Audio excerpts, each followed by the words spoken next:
LPG ക്ഷാമത്തെ തുടർന്ന് കോഴിക്കോട്ടെ പൊതുശ്മശാനം അടച്ചു. 4 മൃതദേഹങ്ങൾ സംസ്കരിക്കാനാകാതെ തിരിച്ചയച്ചു. ഇന്ന് നാളെ കൊണ്ട് മിക്കവാറും ഹോട്ടലുകളിൽ സ്റ്റോക്കുള്ള സിലിണ്ടറുകളൊക്കെ തന്നെ തീരാൻ സാധ്യതയുണ്ട്. ബാംഗ്ലൂർ ഹോട്ടൽ അസോസിയേഷൻ ഓൾറെഡി നാളെ മുതൽ ഇറാനോട് കളിച്ചാൽ ഇങ്ങനെ ഇരിക്കും.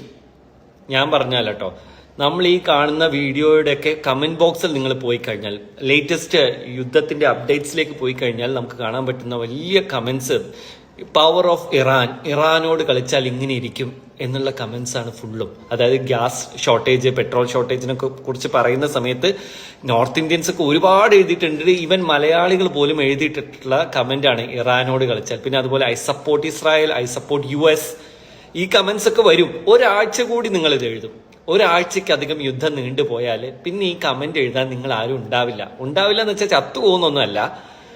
കറണ്ട് ഉണ്ടാവില്ല, പെട്രോൾ ഉണ്ടാവില്ല, ഡീസൽ ഉണ്ടാവില്ല, ഇതൊന്നും ഇല്ലെങ്കിൽ ഭക്ഷണം ഉണ്ടാവില്ല. അപ്പൊ പറയൂ, ഗ്യാസ് അല്ലേ തീരുന്നത്, അടുപ്പ് കത്തിക്കട്ടെ, വിറകരിയട്ടെ എന്ന്. ഈ വിറകരിച്ചിട്ട് തിന്നാൻ എന്തെങ്കിലും ഉണ്ടാക്കണ്ടേ? അണ്ണാക്കിലേക്ക് തള്ളാൻ എന്തെങ്കിലുമൊക്കെ വരണ്ടേ? നമ്മളെല്ലാത്തിനും ഡിപ്പെൻഡ് ചെയ്യുന്നത് തമിഴ്നാട്, കർണാടക, ആന്ധ്ര, അരി, പച്ചക്കറി സാധനങ്ങൾക്ക് മുഴുവൻ നമ്മൾ ഡിപ്പെൻഡ് ചെയ്യുന്നത് പുറത്താണ്. അപ്പൊ ഈ സാധനം ഇവിടെ എത്തണമെങ്കിൽ പെട്രോൾ വേണം, ഡീസൽ വേണം. ഇതൊക്കെ ഇല്ലാതാവുന്ന ഒരു കാലഘട്ടത്തിൽ നമ്മൾ എന്ത് ഞണ്ണും എന്നെങ്കിലും ആലോചിച്ചിട്ടുണ്ട് എപ്പോഴെങ്കിലും? അതായത് ഇവിടെ ഇരുന്ന് ഗാലറിയിൽ ഇരുന്നു കൊണ്ട് നമ്മൾ ഇന്ത്യയാണ്, ഇന്ത്യ സേഫ് ആണ്, നമുക്കൊന്നും സംഭവിക്കാനില്ല, അടിക്കടാ, മിസൈൽ അടിക്കടാ, ബോംബ് അടിക്കടാ, ഇറാൻ അടിച്ചടാ, എന്തൊരു ആവേശം. ഇവിടുന്ന് കമന്ററി പറയുന്നത് 4 എണ്ണം അങ്ങോട്ട് വിട്, മുസ്ലിങ്ങൾ മുഴുവൻ ചാവട്ടെ, അല്ലെങ്കിൽ നമ്മൾ ഇവിടുന്ന് പറയാണ് ജൂതന്മാർ മുഴുവൻ ചത്തൊടുങ്ങട്ടെ, ക്രിസ്ത്യാനികൾ ചാവട്ടെ, ഹിന്ദുക്കൾ ചാവട്ടെ. ആദ്യം ചാവുന്നത് നമ്മളായിരിക്കും, പട്ടിണി കിടന്നിട്ട്. ഓക്കെ, ഈ ഒരു സിറ്റുവേഷൻ വേഴ്സൺ ആയി കഴിഞ്ഞാൽ ഇപ്പൊ നോക്കിക്കേ, ബാംഗ്ലൂരിലും ചെന്നൈയിലും ഒക്കെ ഹോട്ടലുകൾ അടയ്ക്കാൻ പോവാണ്. കുറച്ച് കഴിഞ്ഞാൽ സ്കൂളുകൾ അടയ്ക്കും. നമ്മൾ കൊറോണ കാലഘട്ടത്തിൽ എങ്ങനെ ഒറ്റപ്പെട്ടോ അതിനേക്കാളും ഭീകരമായിരിക്കും യുദ്ധം എന്ന് പറഞ്ഞാൽ. യുദ്ധം എന്ന് പറഞ്ഞാൽ നമ്മൾ ഈ കാണുന്ന വീഡിയോയിൽ അങ്ങോട്ടും ഇങ്ങോട്ടും പോകുന്ന മിസൈലുകൾ കണ്ട് ചിരിക്കുന്ന അത്രയും രസകരമായിട്ടുള്ളൊരു സംഭവമൊന്നും അല്ല.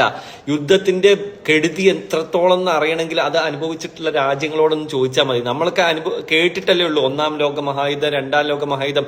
കേരളം എപ്പോഴും സേഫ് സോണിൽ ഇരിക്കുന്നതുകൊണ്ട് നമുക്ക് അതിനെക്കുറിച്ച് ഒന്നും അറിയേണ്ടി വന്നിട്ടില്ല. ഇന്ത്യയിൽ തന്നെ എത്ര യുദ്ധങ്ങൾ നടന്നു, ഇന്ത്യയും പാകിസ്ഥാനും നമ്മൾ അറിഞ്ഞിട്ടില്ല. പക്ഷെ ഇത് അങ്ങനെ ആയിരിക്കില്ല. നമ്മളെല്ലാവരും ശരിക്കും വിവരം അറിയും. അതുകൊണ്ട് പ്രാർത്ഥിച്ചോളൂ യുദ്ധമില്ലാതിരിക്കാൻ. യുദ്ധം വന്നിട്ട് ആര് ജയിക്കുന്നുള്ളത് കാണാൻ ചിലപ്പോൾ നമ്മൾ ഉണ്ടാവില്ല. അതുകൊണ്ടാണ് ഞാൻ പറയുന്നത്, ഇറ്റ്സ് നോട്ട് ദാറ്റ് ഈസി. നമ്മുടെ ഡോളറിന്റെ വില ഇപ്പൊ 92 കഴിഞ്ഞു. ഓക്കെ, അത് കുറച്ചും കൂടി അങ്ങ് കൂടി കഴിയുമ്പോൾ നമുക്ക് അറിയാൻ പറ്റും എന്താണ് റിയൽ ആയിട്ട് സംഭവിക്കുക എന്നുള്ളത്. സോ പ്ലീസ് കുറച്ച് കോമൺ സെൻസ് ഉപയോഗിച്ചിട്ട് കമന്റ് ഇടുക. കാരണം ഇത് നിങ്ങളുടെ ഇറാനോ ഇസ്രായേലോ ഈ അമേരിക്കയോ അല്ല ബാധിക്കുന്നത്, നമ്മളെയാണ്. സാധാരണക്കാരായ ജനങ്ങളെ ബാധിക്കുന്നതാണ് യുദ്ധം. യുദ്ധം കൊണ്ട് ഒരു രാജ്യവും നന്നായിട്ടില്ല കേട്ടോ.